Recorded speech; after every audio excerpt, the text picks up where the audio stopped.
Every year, hundreds of independent game developers flock to Gamescom to get their games into the hands of players. Welcome to the Gamescom Awesome Indie Show 2026.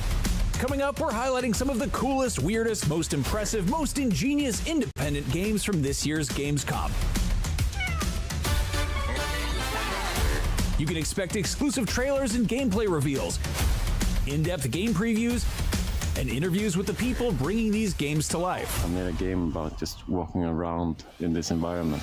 So don't go anywhere. Désolé, on peut pas changer les sous-titres. On peut pas mettre les sous-titres, là ça va être compliqué. Et j'avais oublié de mettre le micro, je m'en suis rendu compte. What's up everybody and welcome to the Gamescom Awesome Indie Show. I'm Damon Hatfield, coming to you from IGN's Los Angeles studio. Gamescom is a celebration of gaming worldwide, and every year hundreds of studios from nearly 70 countries around the world make their way to Cologne, Germany to share their work with you. And the Gamescom Awesome Indie Show is a chance to showcase some of the coolest new projects from independent developers. You might know some of them, others might be brand new, but they're all doing incredible work. But like I said, Gamescom is an international affair, and the Gamescom Awesome Indie Show wouldn't be possible without all of IGN's teams around the globe working together. It's time to check in with my esteemed colleague across the pond, Jane Douglas. Thanks, Damon. I'm here in IGN's brand new London studio.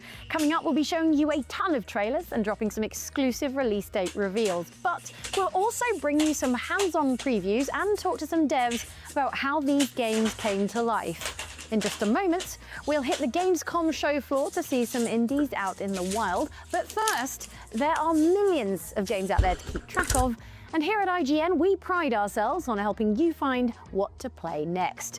Scan the QR code on screen and you'll be able to easily wishlist any games shown during the Gamescom Awesome Indies show or elsewhere in our Gamescom coverage. Now, let's hand things over to our field team.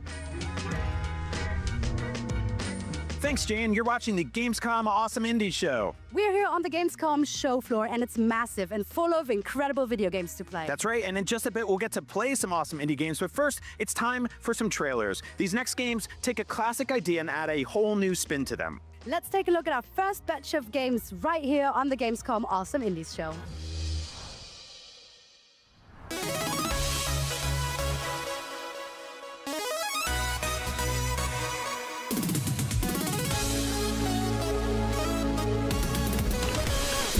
Premier petit jeu indé.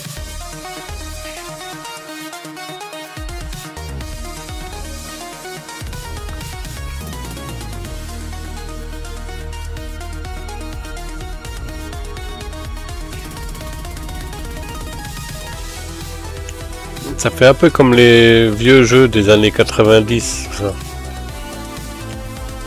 Où on se déplace d'un cran par un cran.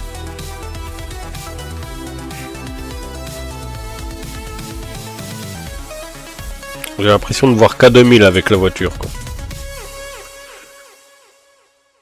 Ah, la démo est disponible. Chronoscript.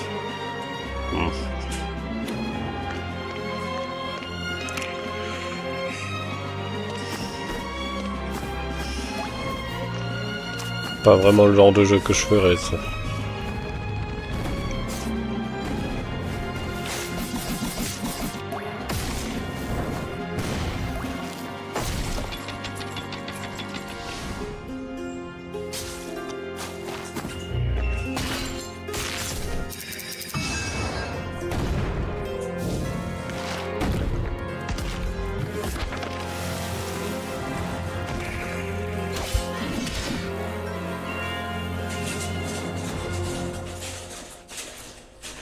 Automne 2026. Ouais.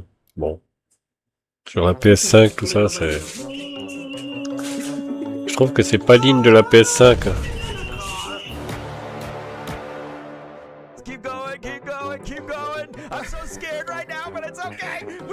Bon, ça devrait se trouver sur la Switch quand même.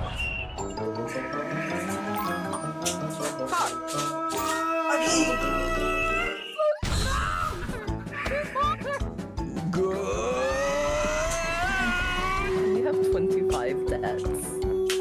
No! 26. Oh my gosh! No! It's not before! Okay, there's a bomb. Do not stop the car. Keep going, keep going!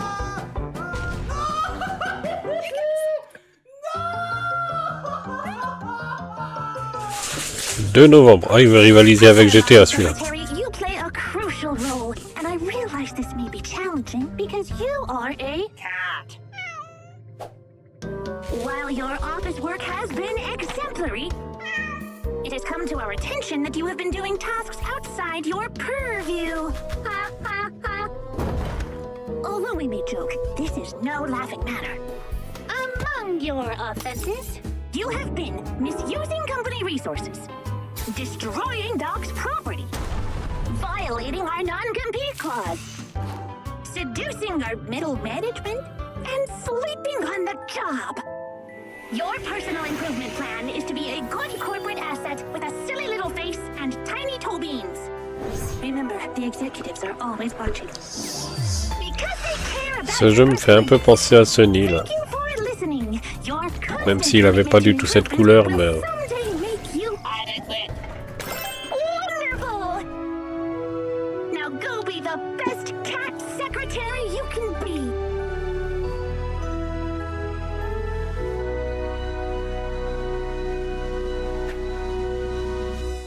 4 novembre.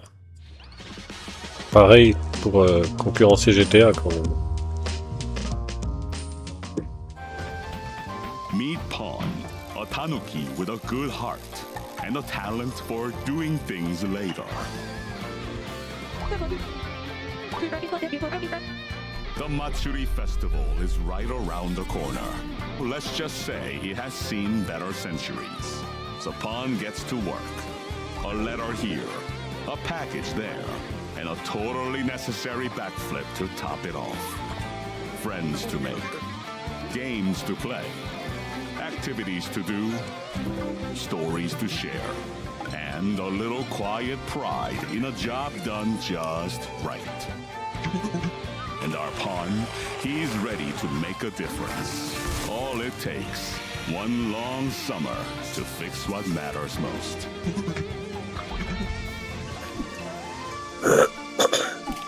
Tanuki Pawn Summer. Wishlist now. Solving a murder, navigating complex, intersecting political philosophies, and making morally gray decisions sounds complicated under ideal circumstances. But something tells me it's even harder when you're under lockdown in an apartment building on the eve of a world war. If you're a fan of Disco Elysium, keep an eye on this one. Here's Glass House. If, on a morning shift, you end up finding 3 corpses under your roof, what would you do? You call the vassals. Nah, there's a war outside. They'd arrest you, out of caution. You solve the mystery. Good. You won't be alone. Your party are your flatmates. Though, can you trust them? No. Maybe you should run away. But how can you? The fiefdom of London stock. Ah, la vitesse qui court quand même. So, let me ask you again, comrade. If, on a morning shift, you find yourself trapped in a crime scene, what would you do?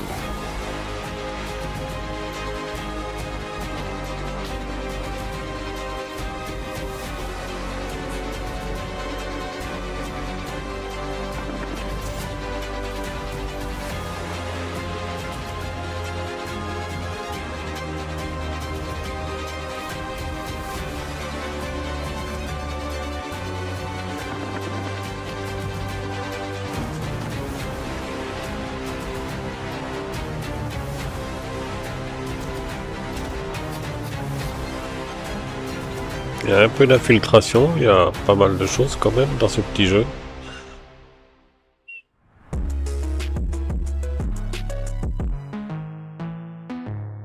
There's a spectre haunting the fiefdom of London stock. Voilà, on a une petite preview justement de ce jeu là. Lockdown apartment building and the dystopian society of London stock, Wildmer is having an extremely bad day. Stepping into his shoes in atmospheric isometric RPG Glasshouse means dealing with the demands of the strange and abrasive residents, wrestling with a web of competing ideologies, and investigating a triple murder, all with a blinding hangover.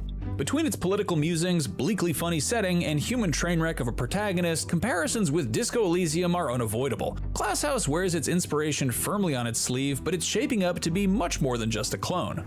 One standout is its turn-based combat. When things turn ugly, you're free to turn to fists or any weapons discovered during the investigation, rolling dice to inflict damage on the opponent's health. But words can also be just as impactful as violence. While the enemy keeps swinging punches, Wildmer can deploy different styles of negotiation instead, ranging from aggressive to persuasive to subversive and more, to damage their threat instead of their health, gradually calming them down. In the process, their resistances and weaknesses to particular kinds of argument will be revealed. But you can't just keep hammering away with the same approach once you discover a crack in the armor. Using the same argument multiple times in a row c'est un peu du hasard, la force des coups qu'on prend et qu'on donne. Par contre, ça c'est bizarre. Different lines of attack to wear the target down. The strength of those different styles is Un peu en determined combat by au tour par Wildmer's tour en political plus. outlook. Instead of upgrading traditional RPG stats with skill points, you invest points of view into ideologies, each inspired by real-world politics but reimagined to fit this strange world. Invest in the collectivist philosophy of holisticism, and the power of sensible arguments increases, while committing to capitalistic confucianism as the path to becoming more persuasive. Over the course of the game, more points of view are earned by musing on different political dilemmas thrown out by the world of London stock. Is the lockdown justified, for example, or an infringement on personal freedoms? Whatever your answer, you get to invest further in your chosen ideologies. Each particular combination even confers its own unique title, like the philosophical equivalent of a D&D class. Want to be a warmongering sophist? Well, better commit yourself to mixing colonialism and holisticism, the perfect build for somehow being the most reasonable guy in the room while also furiously berating anyone who disagrees with you. Of course, these decisions also affect what dialogue and choices are available while exploring the building, interacting with people and objects, and reacting to the director and the choir, the two voices in Wildmer's head that narrate and offer running commentary. Each ideology opens up its own possible courses of action based on how many points are invested in it, and every NPC has their own political compass too, determining how they react in dialogue and what weaknesses and strengths they have in a verbal sparring match. It's not just a load of empty debate though. Even outside of the thorny issue of the unsolved murders, there are all sorts of moral choices to be made. As deputy head of a condominium, one of Wildmer's first responsibilities in the game is to hand out the week's meager rations. Who gets a share and how much, however, is up to the player. They can be greedily hoarded, unfairly distributed in exchange for bribes, or portioned out according to apparent need, and you'd better believe that those that go hungry will remember it. With resources so scarce inside the building, the game's surprisingly extensive crafting system is another key feature. Items gathered from unattended drawers and cupboards can be combined to make equipment like bandages, onion soup, and joints. These can be useful in combat, open up dialogue options in conversation, or, in the case of lockpicks, unlock whole new areas to snoop around in for clues.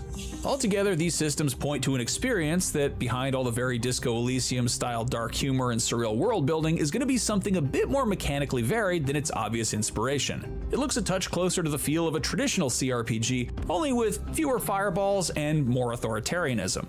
It's an interesting twist on the formula and certainly makes it clear that Glasshouse is more than just an imitator. Now we just need to figure out which of the ideologies best justifies unlocking every door in the building and stealing everything that isn't nailed down. This is your last day, Wield. And I am sorry for that. It's time for more from the Gamescom Awesome Indies show. And wouldn't it be cool Alors, pour l'instant, c'est peut-être le mieux de ce qu'on a vu, même si c'est pas forcément le jeu que je ferais non plus. Hein. Let's find out more about a game called About Cannons and Sparrows right here at Gamescom Awesome Indies show. Follow me.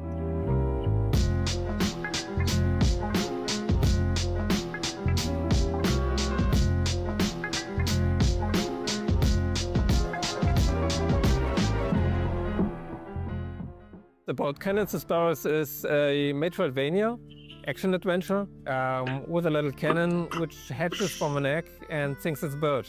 He cannot shoot at the very beginning, so he tries to find its own ways to solve problems. The title, it's a German phrase which means to crack a nut with a sledgehammer, so to put too much effort in something. When I started a new company, I used to work like 20 years in the advertising industry, and this phrase was something I had in my mind when it comes to human resources and night shifts and so on. And so we started to call our company, which we started about Cannons and Sparrows, to make things differently. But after a while we came up En with fait, the on est idea quoi? On to make a est un game mini out of canon? some of those we J'arrive pas à made. voir ce I qu'on needed est exactement something là. which is a little bit more for me, a little bit more directly for the audience, and making your own product is something quite new to us. And Et avec quoi on attaque this is aussi? the main reason to make something for us. This game reflects what we experience. So this is why you play this little cannon in the world and you're a little bit lost. And you always think, okay, Ah ouais, on est un petit now canon, I need ouais. to shoot something. You're always trying to go the easiest way, but the game is kind of stopping you. And when we started, we thought, okay, what is the easiest way for us to make a game? And we thought about a platformer. And after we showed our first concept, the people who saw that told us, okay, this have to be a Metroidvania. It's not the easiest way to make your first steps into the gaming development. I created all those characters by sculpting them in VR. I really had a burnout these days. And I tried to find something which brings me back. And VR sculpting was completely different. It was like putting up your headset, being in a different world and just shutting everything down and you're just doing something. And this brought me back into creativity. I think there's always some spark anywhere. So in my case, it was gaming. It was something I always thought of. Since I was a kid, I wanted to make games, but I never was able to. And so the Unreal Engine and the modern, the modern tools are helping me with that. And maybe for others, the spark sits somewhere else. So like when I started sculpting with something, maybe took out some clay, some real clay, do something with that.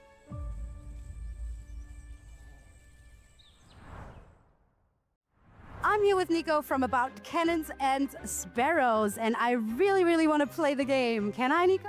Absolutely, yes. Yes, let's go. Let's see what it's all about. Ok.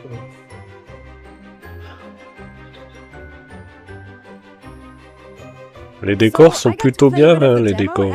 Mais c'est vrai que le principe du petit canon, là, c'est un peu particulier, je trouve. I think the cannon is very smooth to handle. It felt very natural. And also, the game dev said that I managed to do a jump that most people don't succeed on the first try. So there's that. Okay, so here I am, the backseat gamer number 1. How are you enjoying the game so far? What's your first impression? Yes, it looks really cool. I mean, the idea is quite funny because I'm a flying cannon and I'm not yet able to shoot, I think, but I'm flying. I like it, yeah. That was a lot of fun, and to recognize that and your amazing achievement in this game, we have something for you. Special category, whoever approved this, thank you.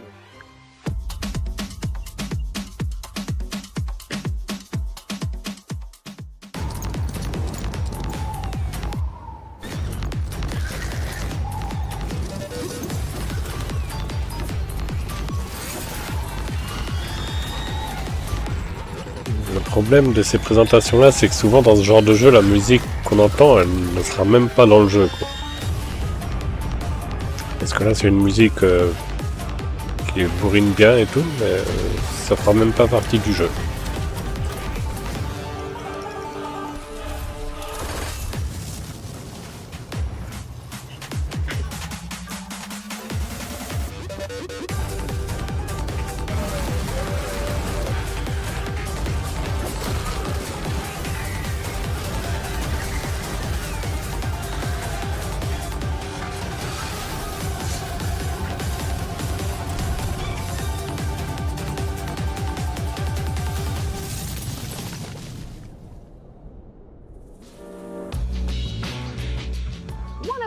core principles of gaming is, of course, getting good. Sometimes that's the player's sole responsibility, but many games make that grind more fun through satisfying progression. Whether that's finding new items in a Metroidvania, unlocking new upgrades in a roguelike, or even just earning some XP and assigning some skill points. The next bunch of awesome indies are all about growing stronger. Take a look.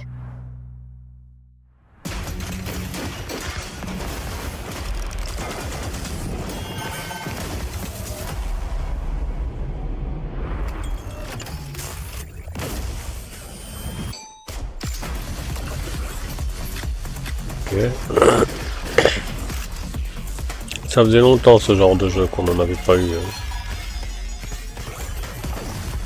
Enfin, en même temps, c'est pas le genre de jeu auquel je m'intéresse vraiment, mais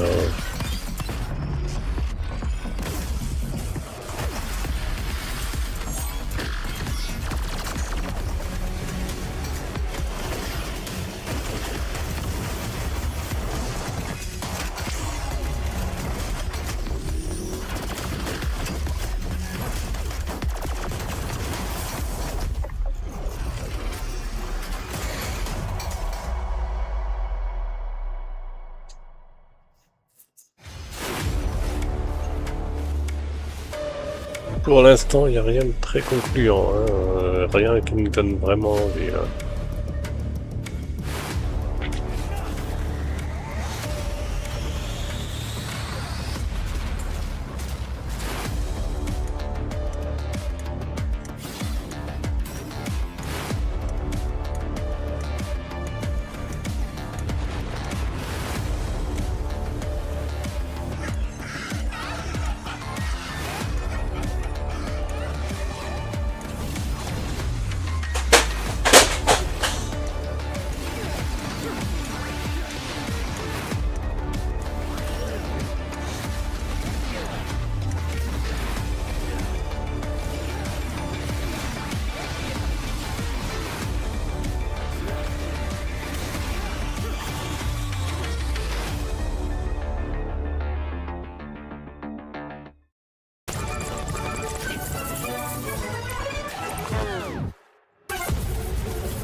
Ouais, bon.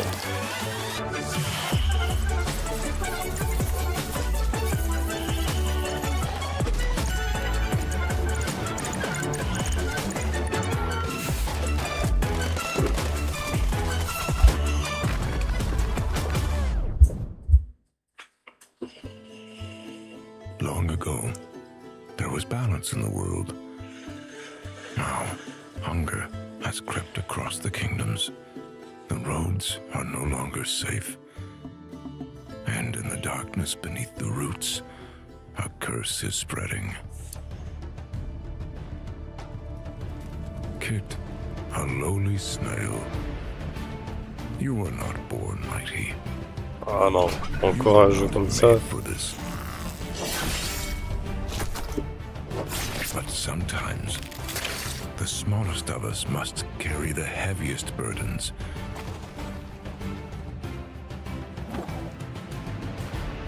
Trust your friends. String your bow. Take up your blade. There is strength beneath the smallest shell. There is courage in the softest heart. Face what waits below and restore what has been lost.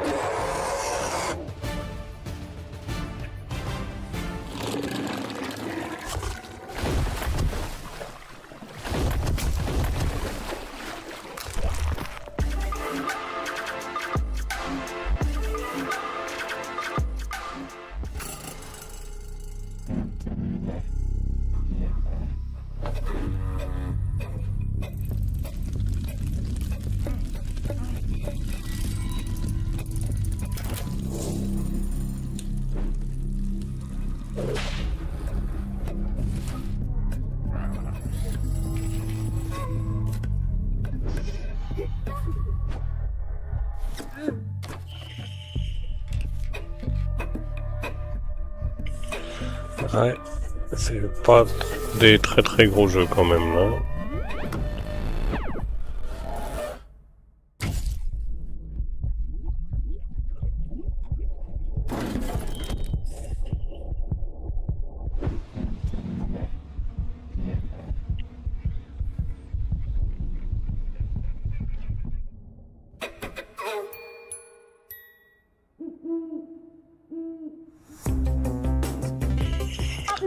L'autre avec son tatouage dans le dos, ça fait un peu Michael Scofield dans Prison Break.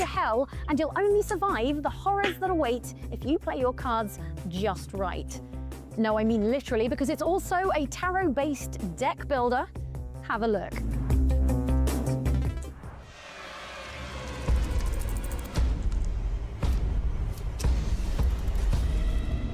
The path is dark.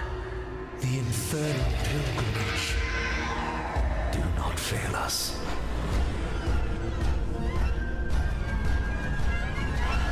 Another pilgrim, so fragile. A little firefly that plays with such passion. Your loss I'll savor over. Ah non, mais les jeux de cartes, clairement, c'est pas du tout ce que j'apprécie. Build your deck, strengthen the souls of your cards, and sacrifice À part le others poker, hein, mais sinon, for your freedom. les jeux comme ça, non.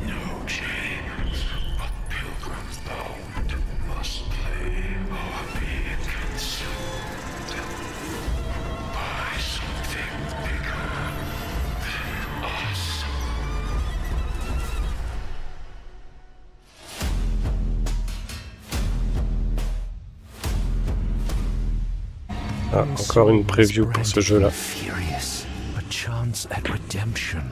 In this roguelike deck builder, just making it to the card table is a tense scramble for survival. And then it's time to try and outplay a terrifying ghoul who absolutely loves making eye contact. Infurious is a unique combination of first-person horror and tabletop strategy set in a truly unsettling vision of hell itself. With only a lantern and a deck of cards for protection, descending through the layers of the underworld is a daunting task. In Infurious, hell isn't an inferno, it's a cold, deathly place built of cavernous structures through which gaunt creatures creep. Though the game's 9 levels are inspired by Dante's Divine Comedy, there's more than a little Lovecraft in here too, in the impossible architecture, eldritch symbols, and the slowly draining sanity meter that serves as your health. It's a world as visually arresting as it is disturbing. The souls that haunt these foreboding halls seem lost, like they've forgotten their purpose. Some lie catatonic on the cold floor or pray hopelessly, while others simply stare at you as you pass. But some of them, and it can be difficult to tell which until they spring to life, are hunters ready to relentlessly pursue a tasty traveler. After several minutes of quiet exploration, walking past everything from gnarled hands reaching out of the walls to shelves of severed heads whose eyes follow you as you pass, a sudden pursuit is a shock to the system. Some monsters can be warded off with the lantern, but its supply of light is limited, burns faster when held out defensively, and it doesn't work on the more distorted horrors. A little stealth can be helpful, but inevitably sneaking soon turns into panic sprinting to the next safe room with echoing footsteps a hair's breadth behind every step of the way. Survive these encounters and the reward is to sit down opposite a creature much like the ones that were just trying to make a snack of you and play some cards. The deck is made up of 2 things, major arcana of the tarot such as the Fool, the Star, and the Wheel of Fortune, which serve as your minions, and stat buffs that can be applied to those minions to help keep them alive and battle the enemy. The Arcana are deployed across a trio of lanes, 1 in each, and once both players have taken a turn by playing 3 cards, they attack whatever is in front of them in order of their speed stat. If that's an enemy Arcana, they'll deal damage to it. If the lane ahead of them is empty, they'll attack the other player directly, removing one of their 5 lives. The rules are simple, but there's a real tension to these showdowns that echoes the horror of the exploration side of the game. Each card can only be played once, and if an Arcana dies, other cards have to be sacrificed to make that lane available again. So just throwing minions in the way of enemy attacks is a survival strategy that very quickly runs out of steam.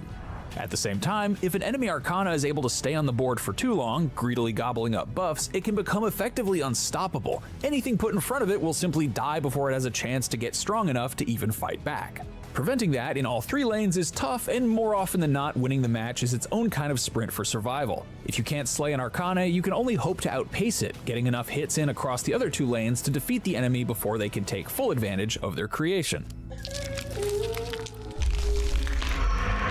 Win, and the reward is a creepy treasure chest that opens itself, wizened arms extending to offer a choice of new cards to add to the deck. At first, the differences between Arcana seem subtle, but their unique stats, whether higher in attack, defense, health, or speed, have a big impact on how they're best used and kept alive, so it's wise to consider each new addition carefully. The ultimate goal of Inferius is to descend through the 9 layers of hell, treachery, lust, greed, anger, and a few other unsavory themes, and to defeat the bizarre demonic rulers of each one. That is, if you can survive the mutant babies, fleshy spider monsters, and much worse things that stand between you and the card table. Death isn't the end, at least. It's just a one-way ticket back to Limbo, where resources gained during the run can be spent to enhance and modify the cards ahead of the next expedition into the pit. What awaits at the bottom as a reward for all this hard work? Well, we shudder to think. This is your infernal pilgrimage.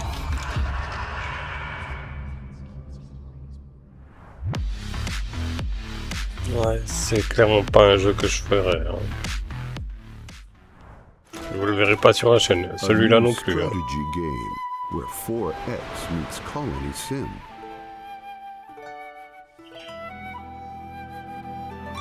Lead your people in a living world and conquer it all. Explore, build, research, shape the future of your nation. Every citizen has a will of their own. Your decisions reshape the fate of the world. Will you choose diplomacy or conflict? No two empires are ever the same. Forge your destiny. Conquista, Tide of Wills.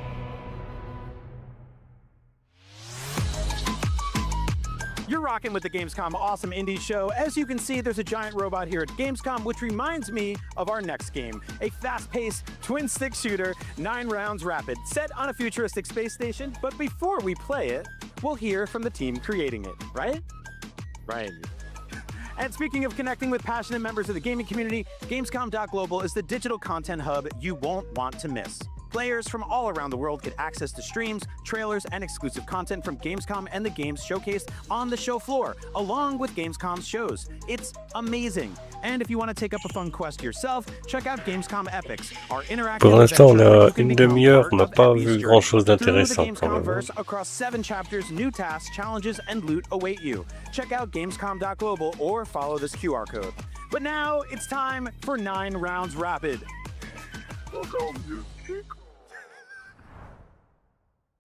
My name is Joe Plant. I'm a director, lead artist, and a dev of our game 9 Rounds Rapid.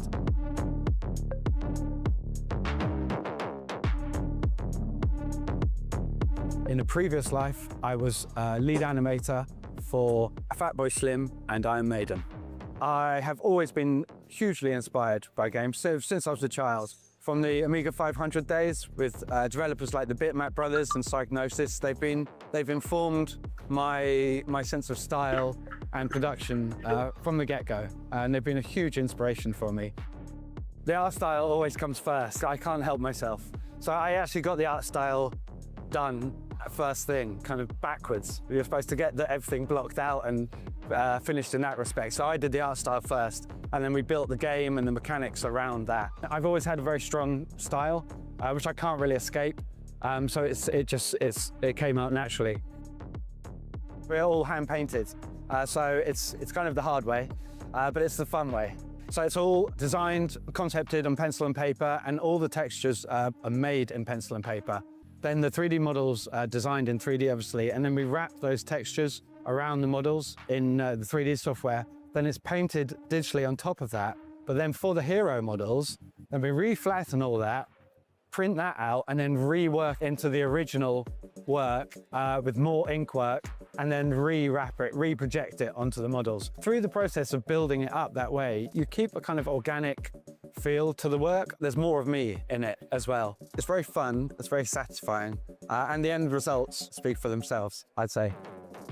How has my past work influenced the work in this game? I would say everything's cumulative in my career, I feel. So everything's growing from the last job and the last job. I'm educating myself constantly and teaching myself and learning. It's informed by it all, but it's evolved from it. My advice to the next generation of artists is to believe in yourself and keep on going and put in the work and just do it. And doors will open, and enjoy it, love the art, and just make it for the sake of it. If you keep on doing it enough, it will work.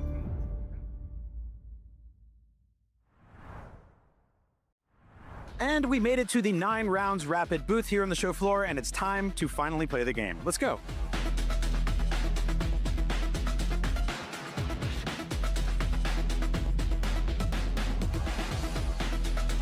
I had so much fun playing that. That is incredibly tense and challenging, and I almost died like 50 times, but I kept going, and I killed everything I could until I couldn't. That is exactly the kind of game I love. It reminds me of Smash TV or other old school arcade games I used to play, twin stick shooters. It just feels great. The weapon upgrades are awesome. I love the art direction and the robot enemies and everything. It is exactly what I want to play more of. But hey, I should probably let other people play this game too, so let's go see what the folks at Gamescom think of it.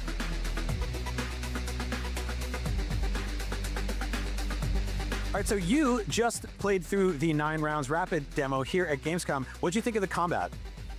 Very intuitive, very self-explanatory. I had zero problems figuring out what to do. You aim, you shoot, you kill, and you move on, and that's what I like. Joe, we just want to give you this certificate of recognition. It's called Your Heartbeat Called. It's Concerned, which means it's very tense and challenging, and that really worked for me, so congrats. Thank you so much. We very much appreciate it. All right, before we go check out some awesome indies, here's a quick reminder of what you can expect from Gamescom 2026.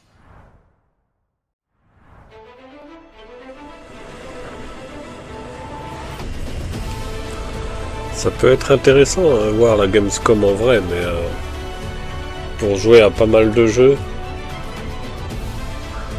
c'est vrai que c'est des choses que j'ai jamais fait, la Paris Games Week, la Gamescom, tout ça. Trop de travail.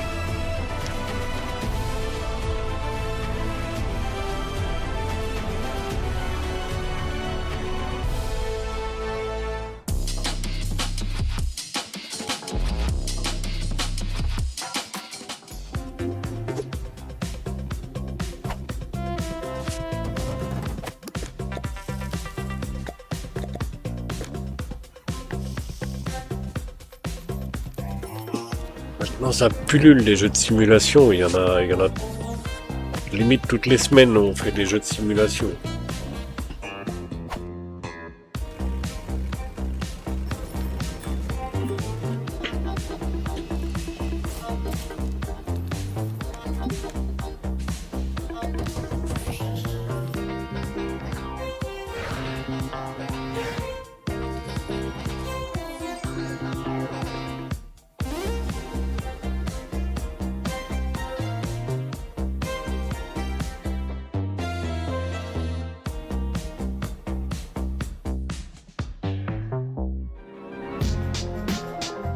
There are countless artistic mediums that can be used to tell compelling stories or deliver stunning visuals, but one thing that makes games truly unique is their ability to turn players loose in a whole self-contained microcosm they can explore on their own. Up next, we're checking out a few awesome indies that we can't wait to explore for ourselves. Take a look.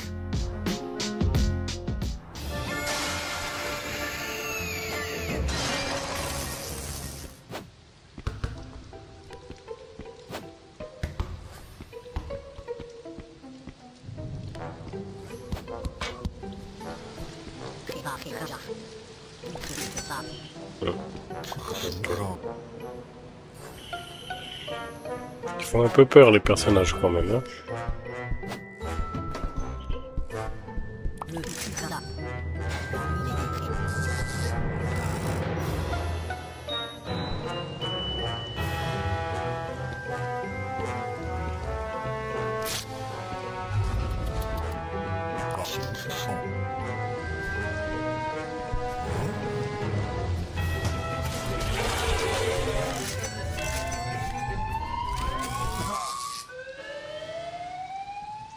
Ils sont rapides les flics quand même, hein. Dans la réalité je suis pas sûr qu'ils soient si rapides.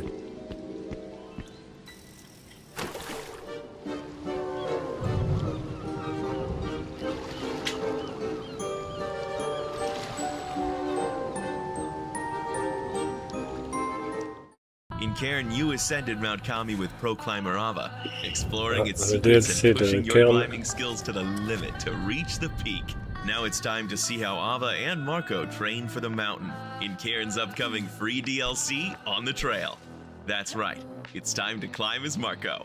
He isn't as legendary as Ava yet, but he offers a whole new way to play. He's a little less flexible and a bit shorter, but he compensates by tilting his body to reach distant holds. And it's even more impressive when a pro climber in training tops out on a project. And we have plenty of new projects for you. Discover the challenges set by legendary climber Otto Mondo. More bite-sized climbs still packed with the challenge and discoveries you expect from Cairn. Get started in a climbing gym filled with technical routes. And then trek to a tropical deep-water paradise and a collection of ruins on a remote island. Oh yeah. C'est un canard. Lots of fun things here. As long as you don't mind water. These new locations up the challenge while dialing down the lethality just a tad. Water hurts a lot less than stone, making deep water solo a great choice for hardcore training. I made a splash. However, you'll still start from the bottom if you fall into the drink. To preserve Cairn's survival challenge, we've introduced energy mode for these new climbs. You only have a certain amount of energy to reach the top, so be sure to spend it wisely and try not to fall too much. From perilous underhangs to the climbing gym of your dreams, On the Trail brings you more of the sweaty controller climbs you love from Cairn with exciting new twists. Marco and 3 new climbing locations will be waiting for you when On the Trail releases later this year.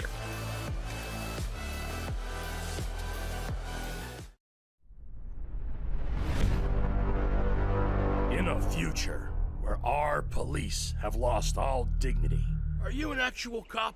Sir, I'm a public safety officer. I enforce the law with kindness and Il est bien le policier lui avec cette tenue. Where diverse youth dress up like animals. We are the feral furries, the coolest kids in the Anthropocene. Where government spending is out of control. We have universal health care. You didn't pay for it. If everything is free, well, then I'll take 10 euthanasias. In a future where was I going with that? So what's this last quest list? Before you die, you have to eat a real steak. Hell yeah! Smoke a cigar. Appropriate. Drink a Coke. Oh, I miss Coke so much. Drive a combustion engine car. Ooh. Get into a fist fight. Oh, I always wanted to do that. Future? No thanks.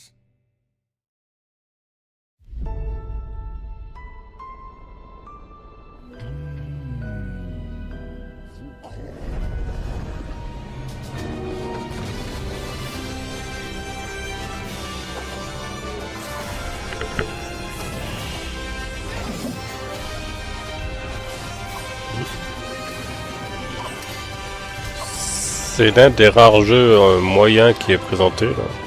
Ouais.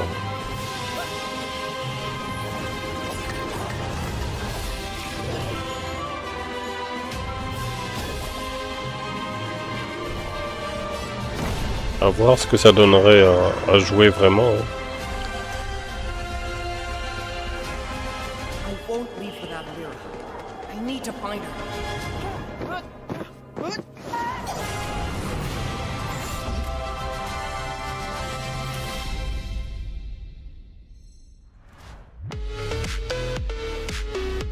Desk fade. Je me doutais qu'il allait être sur la Switch quand même. Welcome to System 60. You've been hired, which means that in this training video, you'll learn everything about your new workplace. Your primary responsibility at System 60 is testing our new products and identifying any possible bugs. You'll be using our revolutionary geometry testing system. The bugs can be found anywhere inside. So be very observant when traversing. Celui-là, je crois qu'on l'avait vu dans la Summer Game Fest, il me semble. World's first fully visualized bug detection, even a brainless mannequin has a chance at success, which means so do you. While System 6D is a technology company, our greatest asset will always be our people. Guys, how am I supposed to work under these conditions, huh? You can look forward to free lunches. Join our friendly team. Together, we can make Geometry OS the shape of the future. All you need to do is answer the call. After all, we've already hired you. Back in 2010, the release of Limbo revolutionized the narrative puzzle platformer. Since then, games like Inside, Little Nightmares, and Reanimal have explored shadowy new corners of that particular subgenre. Our next awesome indie has similar vibes, but features an extremely novel mechanic that should majorly shake up gameplay. Here's a look at 4 AM right here at the Gamescom Awesome Indie Show.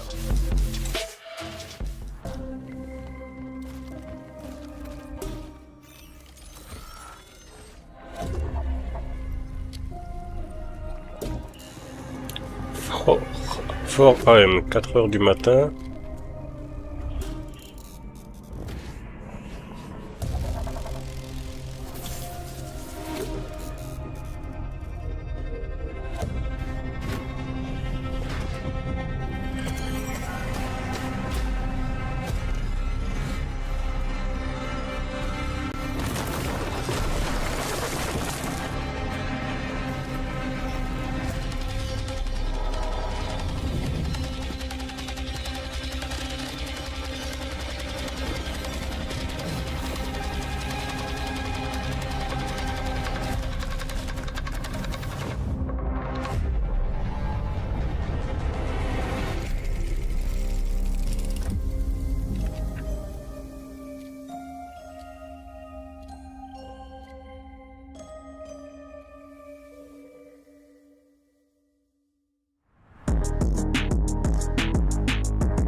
Bon, on va voir un peu plus pour le jeu. In this dark cinematic stealth adventure, the key to staying alive is one unusual tool: the power to clone objects around you. 4 AM's bleak atmosphere and striking visuals draw inspiration from Limbo and Inside, but at the same time, this ability to copy and paste reality gives the player a much higher level of agency to find their own creative and unique path through the game. The name is certainly appropriate. You know that feeling of waking up at some ungodly hour, bleary-eyed and confused, and being spooked by a light passing by the window? That's pretty much the vibe of 4 AM. Protagonist Ayla is on the run, seemingly after having escaped from some kind of experiment or human harvesting system. The world is oppressively dark, but seeking out the light is not a good idea. Glaring beams indicate the presence of the Yellow, a mysterious evil force served by robotic headlamp-faced creatures out for blood. But perhaps it's not all bad, because the Yellow also seems to power Ayla's node, the strange device on her back. It's this that lets her duplicate items around her, and that's the key to traveling across this hostile world. Usually in this subgenre, the environments are just background imagery to shuffle past on the way to the next objective, with anything interactive positioned obviously in the foreground. 4 AM's 2.5D areas demand more careful exploration, because even objects far in the background are still a viable target to be copied. That crate lying forgotten in the shadows, for example, could be crucial to getting up to a high ledge. Copy it, stack it where it's needed, and Ayla's got a handy platform. As the obstacles get more daunting, so the possibilities grow, and the challenges don't have one correct solution. With a full physics engine and the ability to copy a wide range of objects and place them wherever you want, creative players can find their own unique ways to progress. Where one person builds a carefully balanced bridge of planks, another might improvise a makeshift staircase of crates. The system promises to branch off in all sorts of unique directions as different puzzles and environmental effects present themselves. From changing the elevation of platforms by stacking them with heavy objects, to catching a crate on fire before placing it to burn away a barrier, to dropping a metal pipe between two generators to enable the flow of electrical current between them, the possibilities are really intriguing.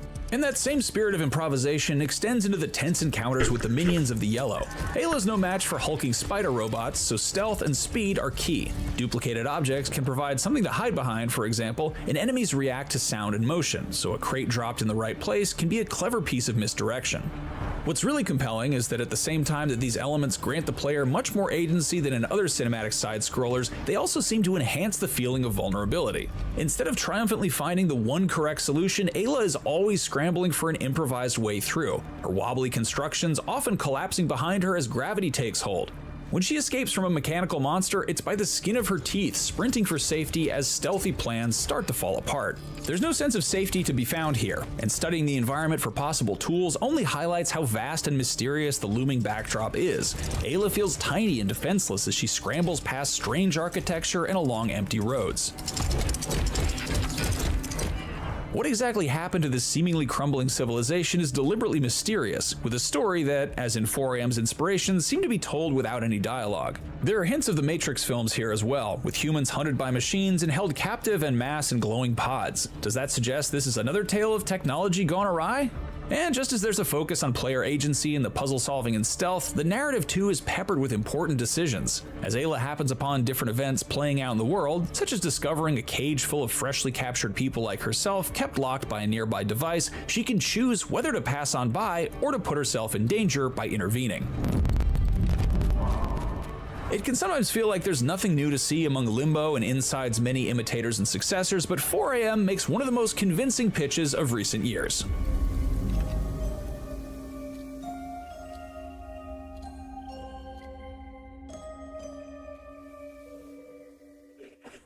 Bon, c'est cette année. Est-ce qu'il sera en physique?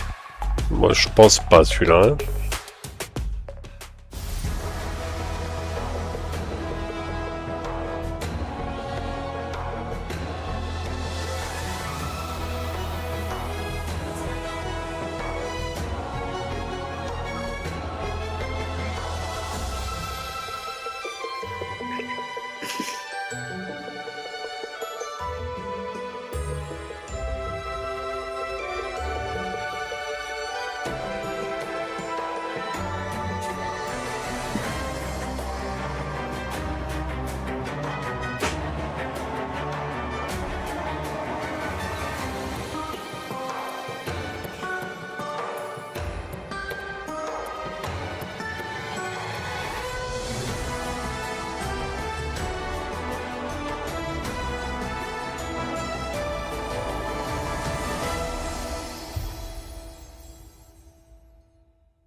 Ouais. C'est pas le jeu que je ferais. You're watching the Gamescom Awesome Indies show. The world can be crazy and confusing and so loud, so sometimes what you gotta do is you gotta play something really relaxing and calm. Luckily, that's exactly what our next game, Snowtracked, is all about. So let's learn more about how the game was made and play it ourselves. Let's get out of the sun and into the cold. Hi, I'm Victor, and I make the game Snowtracked, which is a simulation of you just being a kid during winter in a beautiful landscape. And you can roam around, explore, and play around with your friends also. Being a kid for me is you're being driven by your curiosity. So you don't have any demands on you from the outside. You're just like, oh, I want to go that way. So that's the game I wanted to make, and it felt right to have it around sort of you being a kid. I think I've always liked snow and how light falls on snow. And I'm inspired by a lot of other things like sci-fi and those things I've done for work. But for my own game, I wanted to do just nature. So I moved up north to like almost a polar circle. You just kind of walk around in environments like these and make tracks and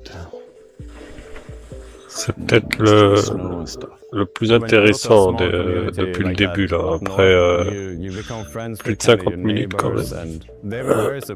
Il est peut-être temps. Hein.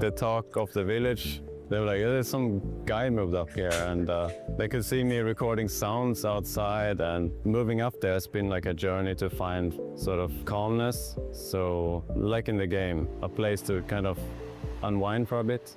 I found that it's actually a window where you see in to the river below. To me, winter is one of the seasons, right? And I think humans, we also have seasons where we go in and reflect on things or rest for real. And I feel like we're not always doing that in our culture. Like we're always on all the time. This is a game a lot about reflection and sort of rest and all those kind of aspects. I wanted to see if I could make an environment or a space for you to be in without me giving you points for it. Like if I remove the points, would you still want to be in the environment? And not anti-game, but a different type of project. Seeing how nature is up there has been really inspiring. And then a surprising thing was also with sounds, like the absolute quiet that you can find up there. And it's not like if you have headphones and it's quiet like here, it's quiet like all the way to the horizon. That's been really cool and inspired me to for the soundscape. Il montre toujours la même chose par contre, il n'a pas grand chose à montrer là. Have a connection to a place also. Who have been moving around, I really like that experience, but I also see things you could really value in the place you come from.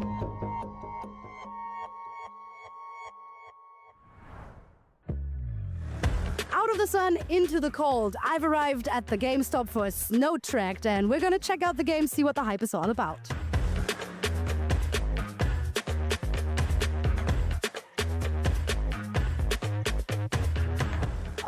That was refreshing, so relaxing actually. Playing in the snow is a lot of fun, everybody knows that. And the problem is you get cold like really, really soon. So Snow Tracked takes care of all of that. No cold for you at home, but it's certainly a lot of fun walking through the snow, throwing snowballs, collecting things. It's giving a very, very wholesome vibe. Guys are awesome. You can keep playing. I'll just hold the microphone. How are you enjoying this game so far? I'm figuring it out right now, but I think I'm gonna like it. Got it. And do you feel like a sense of like the game is calming or like relaxing kind of, or are you like stressed trying to survive in the snow? No, I think it's like more relaxed because it's more like a base builder. So yeah, I can relax right now. Awesome. So if you look for a place for some quiet in the Gamescom, then this is where you should go. What a charming and very calming game. We have a bit of an appreciation for you. Special category. I feel really honored. When will the game be available to play, or like maybe a demo? Or? I think this winter, but definitely during 2027. So thank you. You're welcome. And yeah, I loved playing this game, and I hope you guys check it out as well. Keep watching the Gamescom Awesome Indies show.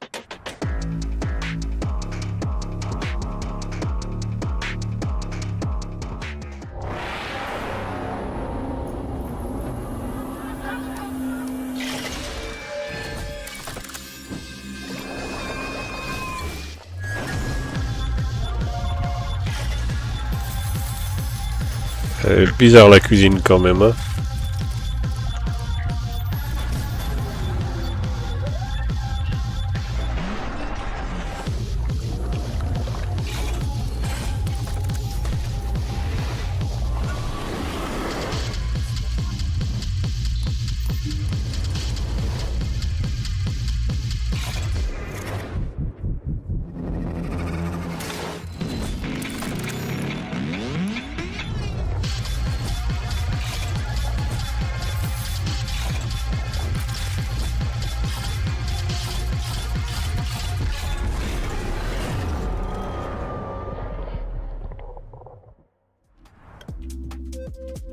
Up next on the Gamescom Awesome Indies show, a look at some games that are trying new things narratively. Maybe that's telling a story unlike anything we've heard before, or maybe it's dealing with familiar subject matter, but told in a whole new way.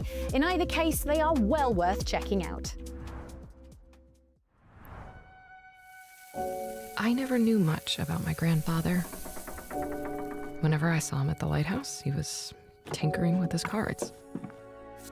Little did I know, he found a way to keep his memories alive. Encore un jeu de cartes. I could see them unfold right in front of me. I followed the path and used what he left behind to uncover every fragment of his memory.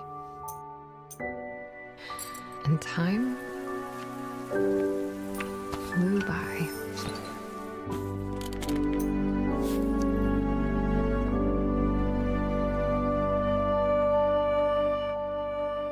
All these stories made me feel like a child again. I'm glad he kept them for me.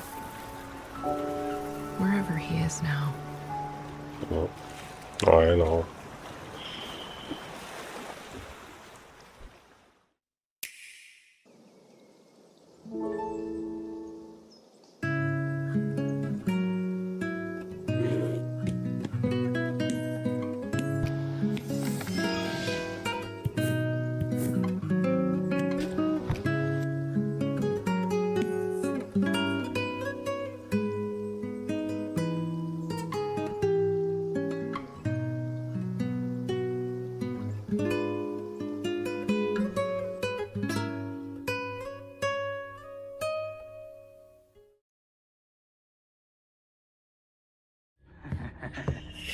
Ah, Agni, celui-là, il me tente vraiment.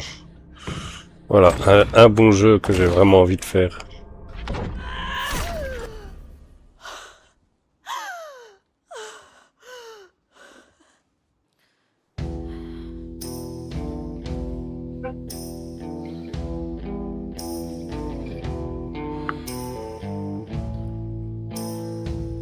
On voit qu'il est très beau aussi, là. Très intéressant.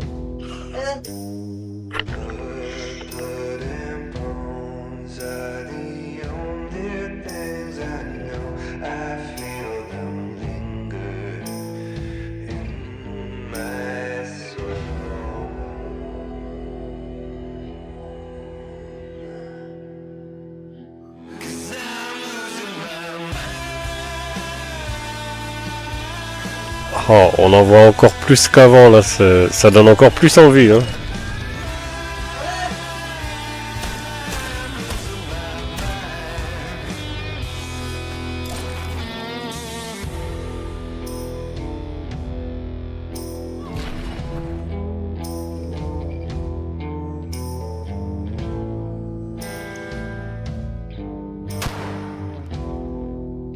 Ah, toujours pas de date. Ah, celui-là, dès qu'il y a une date, je le préco, quoi.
Hello and welcome to Isle Goblin, a game where you and your friends work together to fight off the nasty humans that have invaded your island. Unfortunately for you, it won't be easy, so you'll need to explore for resources, fight humans, steal their strange and mysterious artifacts, and encounter terrifying bosses. Then you'll come home to rebuild your town and help out all your goblin villagers. The NPCs will have little lives and desires of their own, and you can befriend them by giving them gifts, doing tasks for them, or inviting them to come follow you around. Now speaking of friends, the game supports multiplayer with up to 7 of your real-life goblin pals. You can pillage dungeons, solve puzzles, slay humans, and raise spider babies together to your heart's content. Now I've just signed a deal with a publisher, so I was able to quit my job and now I'm working on it full time. It's progressing fast and I'm going to start public playtesting soon, so make sure to head on over to Steam and click this big button here to get in line if that sounds fun. You can also of course wishlist it to get an email when it does release. And with that, thanks for watching and hopefully I'll see you around on Isle Goblin.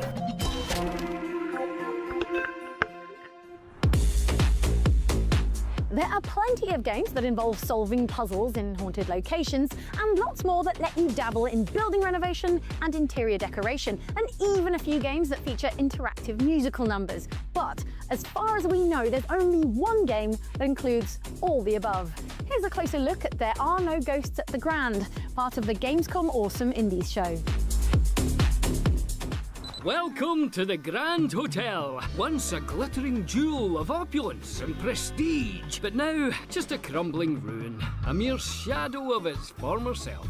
I am Robert C. McBrushy, and I'll be your guide to the beautiful English seaside town of Kingswood-on-Sea. And you're going to need a guide, son, because folk have been acting a wee bit strange of late.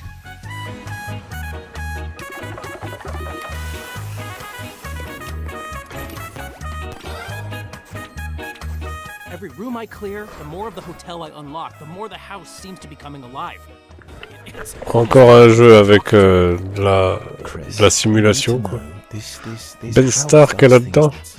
Ça le change, hein. The deeper I go, the more it feels like I'm walking further into a maze. Ouais.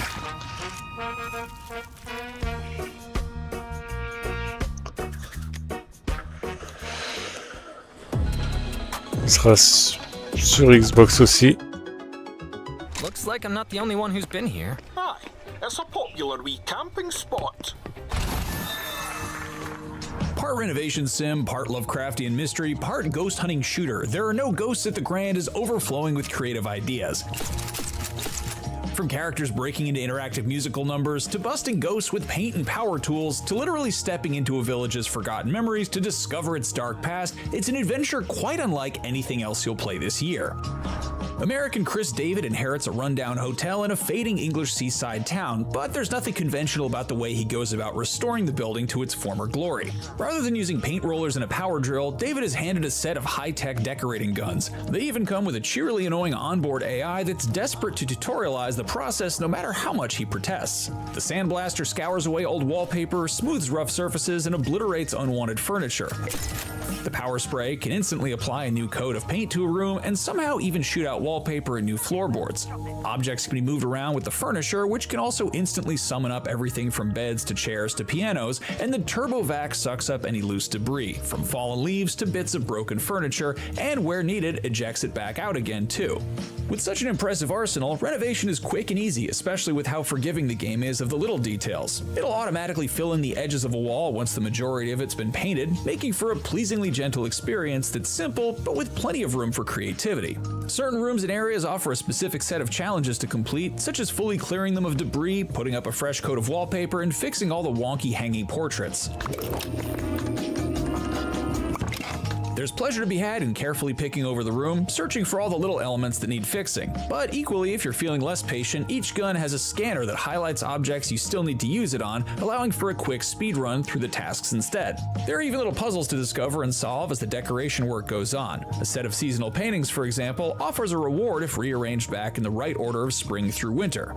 But beyond the hotel, there are much bigger mysteries in need of investigation. Progressing through the story means meeting the colorful locals, exploring the village and nearby islands, and getting to the bottom of a supernatural mystery involving ghosts, Lovecraftian monsters, and an eerie black slime. I think I've discovered where the weird black slime on the beach is coming from. Oh, so you mean it's not leaking straight from hell? And the best part? Much of it is delivered in musical form. Exactly why the local inhabitants are so prone to bursting into song, we couldn't tell you, but it's a charming way to learn more about their personalities and the village's plight. Thankfully, the musical numbers don't grind the game to a halt, often accompanying the action rather than simply being a cutscene. You even get to join in certain parts, picking dialogue choices that both change the lyrics of the verses and affect how characters feel about you. I'll do my part and unravel the strings down in the deep, deep dark. It's not all song and laughter though, and soon things take a darker turn. During a trip to an island that could be the source of the black goo, David gets stranded, and though the decorating guns are handy for creating a comfortable camp, when night falls, the supernatural creeps in. A strange black cat follows David and reveals it can talk, in an Australian accent because why not? Sorry about that, mate. I'm just looking for the dunny. While ghostly figures waver in the air and strange monsters emerge from the shadows. It can be genuinely unnerving despite the game's otherwise cozy feel. One sequence involves a swarm of creepy shape-shifting chairs which could change the way you look at furniture forever. It's right about now you realize how versatile the decorating guns really are. A leaping monster can be put down with a shot from the sandblaster, while an invisible spirit needs to be sprayed with paint to be revealed, and yes, of course you can suck up ghosts with the vacuum. Run, boy! Run! They keep coming. they might just be the key to getting some answers too. Exploring at night reveals strange floating memories, windows into moments in the past, but they can only be accessed by making the area around them match how it used to look, so before long David is discovering classified World War II secrets and dark Lovecraftian truths by moving around furniture, cleaning up junk, and arranging books back onto their shelves. A tidy up and a fresh coat of paint really can solve any problem then, and as the game progresses, that philosophy is applied across the whole village, and you're tasked with renovating shops and residences all around the semi-open world. A place for everything, and everything in its place, including monsters from beyond our mortal world. What could be more satisfying than that? Don't look so smug. You're trapped here too.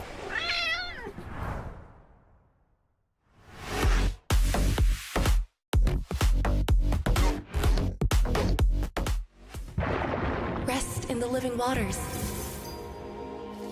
Fear the word and rejoice with trembling. Where are we? Hell would be my best guess. It is the faith that betrayed us. Ouais, c'est pas le genre de jeu que je ferais non plus. Ça. Pour l'instant, vraiment, en jeu intéressant, il n'y a que Agni là. Another story ends, just as I had written it. Two nameless aspiring martyrs, one for faith and one for mankind. Let us see whose death will do more for their convictions. Be not afraid. I will be by your side, every step of the way. The retro area at Gamescom 2026 is full of nostalgia, and up next is a modern retro game that not only celebrates our love for classic gaming, but also has its own little secret. I'm heading to the Gamescom indie area to check it out, but before we get there, let's learn what this retro roguelike with a twist is all about. I was inspired to make this game by a very personal story of mine. Growing up, I had a very close friend, and the way that we bonded, the way that we shared our time together was playing video games. Every weekend, we'd rent a new game from our local Rogers Video or Video Update. Après 4 AM, on a 13 AM, enfin 13 How AM. we built our friendship. And unfortunately, shortly after high school, this friend of mine, he passed away. He got ill. There was really not much we could do in the time that we had. And about maybe 10 years after that, I was back at my parents' house and I was going through my stuff in the garage, my old stuff, found my old video game consoles, and I started hooking them up and playing them just for old time's sake to see what I had, go down memory lane. And his save data was still in those games. So that idea of his, what I call the digital ghost, was still living in those games. And I felt that that was such a uniquely modern form of grief. So I wanted to make a game about this idea of digital ghosts and what happens when we revisit the past through the lens of these video games that we may have shared with someone who was important to us. The idea of this game is that you're actually playing someone else's copy of Dungeon Lurker. This isn't your copy, this isn't your game system, this isn't your space, but you're revisiting the memories that you shared with someone who had it. Even in ways that probably won't matter to people, it's all pulled from my experience of digging through those old memories. That's what that whole basement setup is. It's an old TV that really a whole setup that just hasn't been touched since the 90s or since the early 2000s. And I really want players to feel like they're, even in a slightly uncomfortable way, they're digging into someone else's life through the lens of the games that they played, the media they consumed, whatever it is. We went with a very action-focused, roguelite kind of experience because I love action games. It's really my bread and butter. It's the type of games that we would play together as kids as well. Magic Sword being a big influence there. But also we want players to really feel invested in the game world, really drawn in to a point where they might even be totally taken off guard or surprised by what happens with the rest of the game. When a game has an overarching meta-narrative, sometimes the gameplay can be very simple because it's more focused on the story. And we want a game that you can really sink your teeth into. It's got pretty intense, more methodical combat, It's a little more arcadey in its design. The story here is really what inspired it, but we're very passionate about the design and the game experience on its own.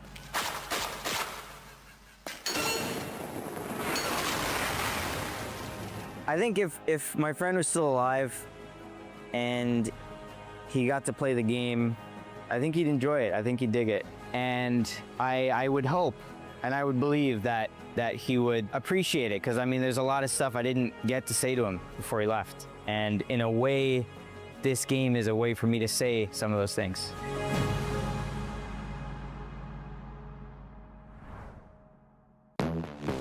Well, I've made it to Dungeon Lurker here on the Gamescom show floor, and it's finally time to play it myself. So let's do that.